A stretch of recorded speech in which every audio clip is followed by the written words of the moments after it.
Alright, so this is the follow-up from stock exhaust on the R3. Just spent the last, I don't know, probably took about 20 minutes maybe, putting on this guy. The Coffman's Shorty slip-on exhaust, which I think looks kind of cool on there, first off.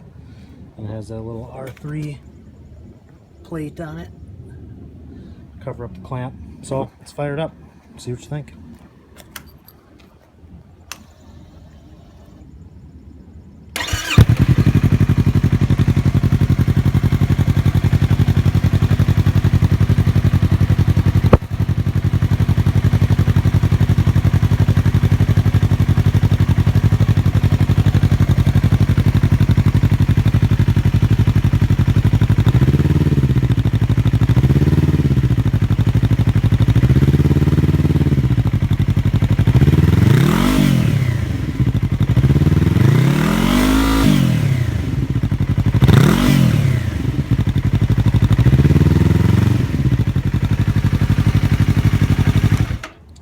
So overall, it is noticeably better tone out of that pipe over the stock.